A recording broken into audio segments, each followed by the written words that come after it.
People think betrayal always arrives with shouting, slammed doors, or dramatic arguments. In my experience, it usually arrives wearing a smile. Mine came at my parents' 38th wedding anniversary dinner. My name is Claire Bennett. I'm 35 years old, and for most of my life, I believed being a good daughter meant sacrificing first and asking questions later. If something broke, I fixed it. If someone forgot to pay a bill, I handled it. If there was a family emergency, I was the first person everyone called, not because they appreciated me, because they expected me to say yes. Growing up, my older brother Ryan could do almost anything without consequences. If he quit another job, my parents said he was finding himself. If he borrowed money, they called it temporary help. When I worked 60-hour weeks to build a stable career, they called me lucky. Luck, that word always made me laugh. There was nothing lucky about spending years studying regulations, balancing budgets, and double-checking every detail until midnight while everyone else slept. I worked as a financial compliance manager for a healthcare company. My entire career depended on one thing: documentation. Every decision needed proof. Every dollar needed a paper trail. It's funny how those habits would eventually save me. But on the morning of my parents' anniversary party, I had no idea my own family would become the biggest investigation of my life 3 months earlier. My mother called me sounding exhausted. "Claire," she sighed, "your father and I don't think we can afford an anniversary celebration anymore." I felt genuinely sad. 38 years of marriage deserved to be celebrated. "What do you need?" I asked. That was always my mistake. Never can I help, always what do you need? Within 24 hours, I was comparing venues, negotiating prices, reading contracts, and helping organize guest lists. Ryan volunteered exactly once. He texted our family group chat. "Looks great. Can't wait." That was the extent of his contribution. Meanwhile, I spent evenings after work speaking with florists, caterers, photographers, and the banquet manager. Every discount I negotiated saved my parents money, or so I believed. A week before the event, my mother called again. "There are a few unexpected expenses." "How much?" Embarrassed to ask. I insisted. She finally admitted they were short several $1,000s. Without hesitation, I transferred money to help. She thanked me with tears in her voice. Always been the child we can count on. Looking back, that sentence wasn't a compliment. It was a business strategy. The anniversary dinner was held in one of the nicest banquet halls in the city.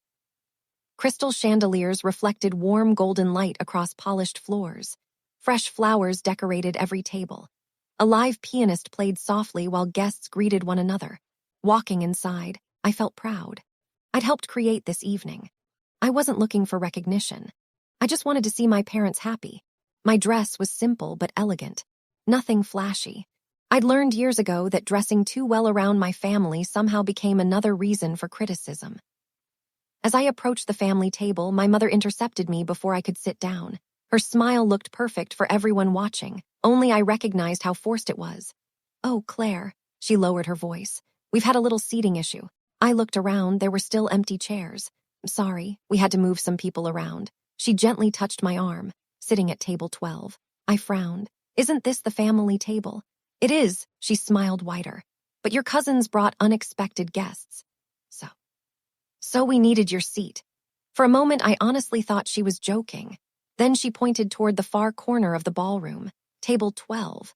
It was practically hidden behind a decorative column. Most of the people sitting there were distant relatives I barely knew.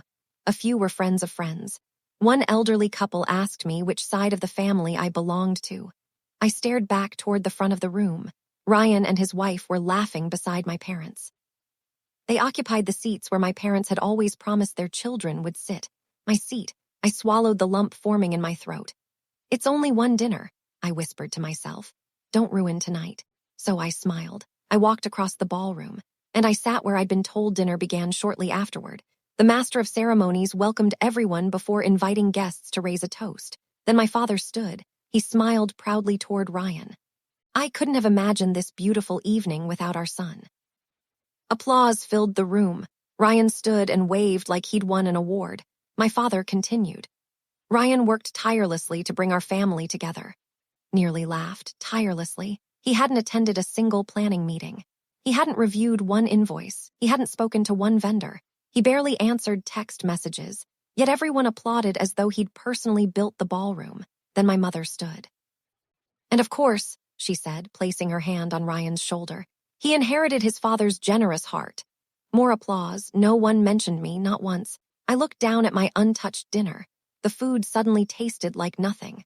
Across the room, my mother made eye contact with me for just a second, instead of guilt. She looked relieved, as though removing me from the spotlight had prevented some inconvenience. That hurt more than being ignored. It meant she'd planned this halfway through dinner. I quietly excused myself. No one noticed. Outside the ballroom, the hallway was almost empty. I leaned against the wall and took a slow breath. I wasn't angry, not yet. Mostly, I felt foolish. Why had I expected anything different? Every family event followed the same pattern. Ryan received praise. I received responsibilities, still. Something felt different this time. Bigger, heavier. I walked toward the lobby, hoping a few minutes alone would calm me before dessert. As I passed the banquet office, I heard familiar voices through a door that hadn't fully closed, my mother's voice. "Don't worry," she whispered. "We already handled payment." Another voice answered, the venue manager. "I just wanted confirmation because the authorization came through under someone else's name." I stopped walking. My mother's response froze me in place. "It's my daughter's account." Manager hesitated. "As long as she approved everything." "Oh," my mother interrupted with a light laugh. "She knows we're family. She won't make an issue out of it." Every muscle in my body tightened. My daughter's account authorization approved everything. I wasn't sure what they were talking about. But I knew one thing. I had never authorized anyone to use my bank account beyond the money I had willingly transferred. My heartbeat quickened. I quietly stepped away before they could notice me. My hands were shaking as I reached for my phone. Maybe I was misunderstanding. Maybe there was another explanation. I opened my banking app. The screen loaded. I stared at the recent transactions. Then my stomach dropped. Several withdrawals appeared, transactions I had never made, thousands of dollars, gone.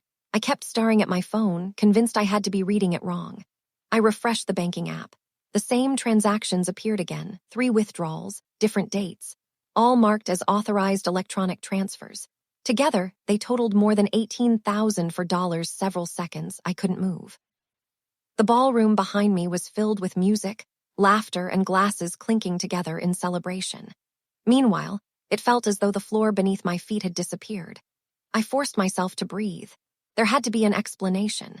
Maybe the bank had made a mistake. Maybe the charges were pending. Maybe someone had stolen my identity. Anything seemed more believable than my own parents taking my money. I slipped my phone into my purse and quietly returned to the ballroom. My mother smiled at guests as if nothing had happened. Ryan was telling another exaggerated story that had everyone laughing. Neither of them looked like people carrying a secret worth $18,000. I stayed just long enough to avoid creating a scene. Then I congratulated my parents, hugged a few relatives, and left without saying another word. No one tried to stop me. No one even noticed I was gone. I barely slept that night. By sunrise, I was sitting at my kitchen table with a laptop, a notebook, and a cup of coffee that had already gone cold. If there was one thing my job had taught me, it was this: never accuse anyone until the evidence speaks for itself.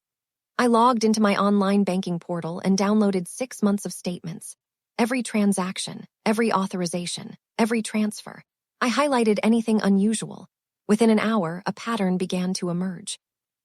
The first transfer had happened almost 4 months earlier, then another, then another. Each payment matched dates when deposits had been made to the anniversary venue. That couldn't be a coincidence. I called the bank. After answering several security questions, a representative reviewed the transactions. "Ms. Bennett," she said politely, "these transfers appear to have been processed using a valid authorization already attached to your account." My heart skipped. What authorization? It was filed several years ago. Several years. I closed my eyes, trying to remember. Then it came back to me. 5 years earlier, my father had undergone emergency heart surgery. At the hospital, I had signed temporary paperwork allowing my mother to handle certain financial matters if I couldn't be reached while I was traveling for work. It had been an emergency. I trusted her completely. I never imagined she would keep using that authorization long after the emergency had ended. The bank explained that the authorization had never been formally removed. Legally, the situation was complicated. But morally, it felt crystal clear. Instead of calling my parents, I decided to gather facts. Emotion could wait, evidence couldn't. During my lunch break, I drove to the banquet venue. The event coordinator recognized me immediately. "Claire, the anniversary party was beautiful." I smiled politely. "It was. Just have a few questions about the invoices." She didn't seem suspicious. After all, I'd been the one communicating with vendors for months. She printed copies of payment schedules, contracts, and receipts. As I flipped through them, one page caught my attention. The final payment listed my name, not my parents'. Mine. Even worse, the payment authorization included my electronic signature, except it wasn't my signature. Someone had copied it. It looked convincing at first glance, but I reviewed signatures for compliance all the time. The spacing was wrong. The slant was slightly different. Someone had imitated it. My stomach tightened. This wasn't just taking advantage of an old authorization anymore. Someone had forged my signature over the next 2 weeks. I became the investigator in my own family's story. Every evening after work, I organized documents across my dining room table: bank statements, invoices, emails, text messages, payment confirmations, vendor contracts. Each document told part of the story. Together, they revealed something much larger. Then another surprise appeared. While reviewing emails between vendors, I noticed repeated references to a charity partnership.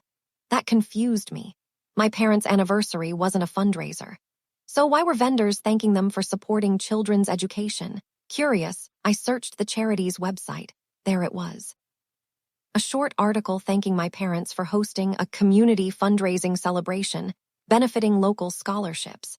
My parents' anniversary photo appeared beside the announcement. I stared at the screen in disbelief. There had never been a fundraiser. Guests weren't asked to donate. No money had been collected for charity. The event had simply been presented that way to receive discounted services and sponsorships. Someone had lied. And they had used a respected charity's reputation to do it. I contacted the charity the following morning. A receptionist transferred me to their events coordinator. "I attended the anniversary dinner," she explained cheerfully. "It looked like a wonderful fundraiser." "It wasn't a fundraiser." Silence. "I'm sorry, there were no donations."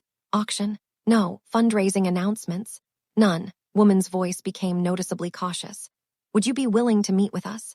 I would. The meeting took place 3 days later. Instead of making accusations, I simply brought documents, contracts, invoices, bank records, emails. The coordinator's smile slowly disappeared as she turned each page. "This isn't what we were told," she whispered. She explained that my mother had approached the charity months earlier. She claimed the anniversary dinner would celebrate 38 years of marriage while raising money for scholarship programs. Because of that promise, several local businesses donated decorations, discounted catering, and sponsored part of the venue cost.